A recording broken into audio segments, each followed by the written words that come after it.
Here begins the 11th chapter of the Bhagavad Gita, titled The Universal Form. So it's taking place on the middle of the battlefield. Arjuna is asking Krishna, why do I have to fight this war?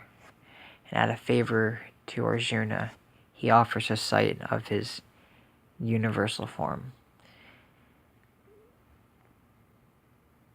Okay. Arjuna said, in kindness to me, you have uttered the highest mystery.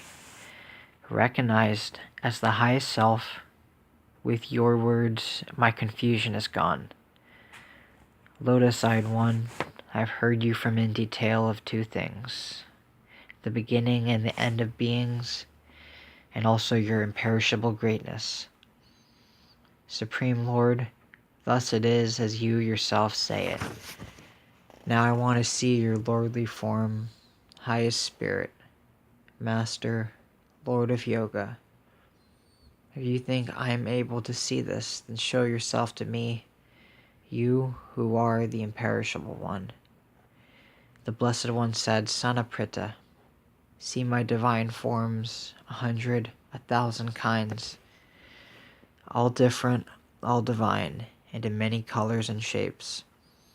See the Adityas, the Vasus, the Rudras, the twin Ajwins, and the Maruts. These many wonders which have never been seen before, son of Bharata. Now see the whole world with all things, moving and unmoving, standing together in my body, and anything else you would like to see, thick-haired one. But you are not able to see with your own eye, so I will give to you the divine eye. See my powerful yoga. Sanjaya said, witnessing this through his celestial sight. He says, Your Majesty.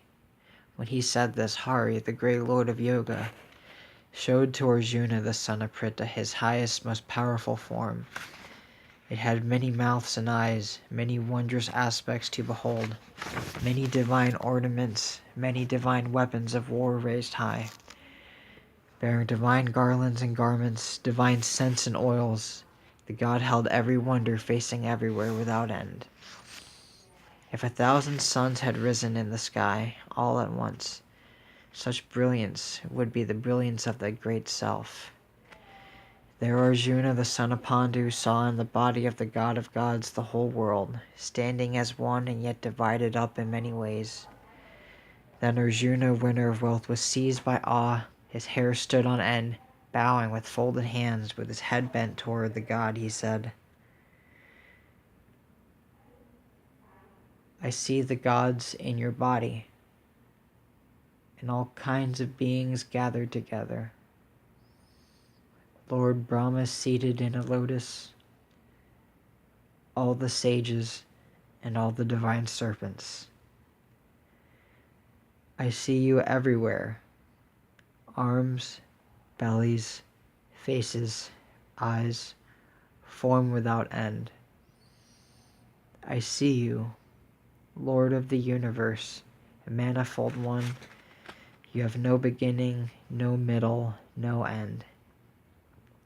I see you, who are hard to see, completely beyond measure. With the light of a sun whose fire is blazing, you shine everywhere. In a mountain of light with crown, club, and discus, you are to be known as the highest, unchanging. You are the great refuge of all. You are the imperishable, eternal protector of Dharma. I know your spirit to be ancient. I see you with endless vital power, endless arms, eyes of the sun and moon, your mouth taking in fiery offerings, scorching all this world with your own light. This realm between earth and sky is filled by you at every point. When the three worlds see your wondrous and awful form, they start to tremble, great self. There great gatherings of gods enter you.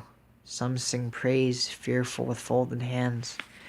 When the gatherings of fulfilled beings say, the great sages say Shwasti, they praise you with many songs. They all see you, truly amazed, the Rudras, the Adityas, the Vasus, and the Satyas, the All-Gods, the two Ajwins, the Maruts, the drinkers of steam, the groups of Gandharvas, the Yakshas, the demons, and those who are fulfilled.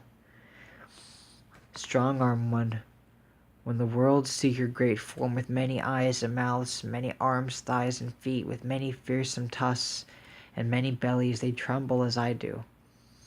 Vishnu, since I've seen you ablaze with many colors touching the sky, flames in your huge eyes, your mouth gaping, myself trembles, and I find neither courage nor calm. Show compassion, Lord of Gods, abode of the world, when I have seen your faces with many fearsome tusks, so much like the fires at the end of time. I do not know the way, and I find no refuge. And all these sons of Dhritarashtra, alongside the gatherings of kings, Bhishma, Drona, and Karna, son of the charioteer, together with their chief warriors too, all in a rush they enter your terrible mouths, gaping with tusks. Some appear with heads crushed, clinging between your teeth. The heroes of the mortal world enter your flaming mouths, and so many currents of water in a river might run towards the ocean. As moths that fly to their full will rush to death in the blazing fire, so too worlds rush to death in your mouths. Vishnu, your mouths, their flames licking the worlds, devour on all sides, your fierce rays burn the earth, even as they fill it with light. Tell me who you are in your terrible form. May you be honored, chosen of the gods. Show compassion, I want to know you, Primal One. I do not understand your activity. The Blessed One said, I am time that has aged, who makes the world perish. I have come forth to destroy the worlds, even without you. These warriors facing off against each other will no longer exist. So stand up and gain honor. After conquering enemies, enjoy an abundant reign. I've already destroyed them. You who sling arrows from the left and the right, be an instrument and nothing more. All these heroes of battle, Drona, Bhishma, Jayadratha, and Karna, have been struck down by me. Do not be troubled, but strike, fight, for you will conquer enemies in battle. Sanjaya said when he heard the words of the lovely-haired god, Arjuna, trembling. Despite his kingly crown, his hands folded, fearful, and bowing down, spoke to Krishna again. Arjuna said, Bristling-haired one, is it right that the world exults, delighting in your fame? And the demons are fearful, and flee all places, and that the gatherings of fulfilled beings honor you? And why, great self, would they not bow to you, the first maker, endless Lord of gods? Greater than Brahma, abode of the world, undying, existent, non-existent, and yet beyond. You are the highest abode of all the universe, the God in the beginning, the Spirit of old. You are the knower, and that which is to be known. All is pervaded by you, one of endless form. You are Vayu, Yama, Agni, Varuna, the rabbit-marked moon, the lord of creatures, the first great-grandfather. May honor be made to you 1,000 times, and yet again honor to you. Honor to you before you and behind you. Honor to you on all sides. You who are all, you who are force without measure, endless courage. Since you reach all, you are all. I was in ignorance about your majesty when I said hastily, O Krishna of the Yadu, O friend. I was thinking as a friend would in confusion and also love. If you are badly treated in jest, eating or sitting, lying in bed or in play, alone or even in front of others, I ask your pardon. Immeasurable, unshakable one, you are the Father of the world, of the moving and the still. It's a weighty honored teacher. There's no one like you in the three worlds. How can there be another who is greater, incomparable one? Thus bowing with body laid down, I ask your mercy, praiseworthy Lord. Have patience, God, as a father for a son, or a friend for a friend, or a lover for a beloved.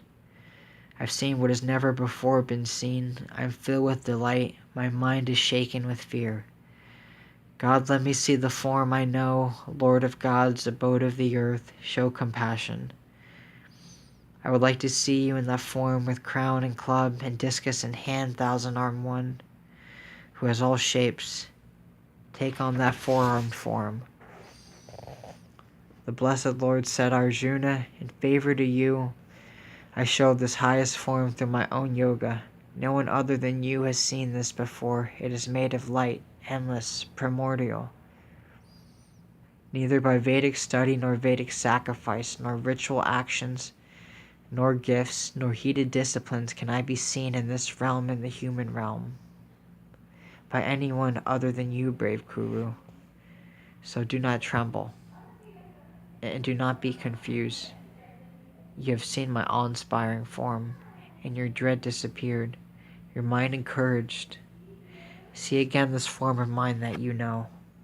Sanjaya said. After he spoke to Arjuna, that son of Vasudeva showed his own form again, and he calmed Arjuna's dread when the great self once again took on a pleasant, gentle appearance. Arjuna said, Mover of men, as I see this, your gentle human form, I am now composed. My thoughts have returned to a natural state.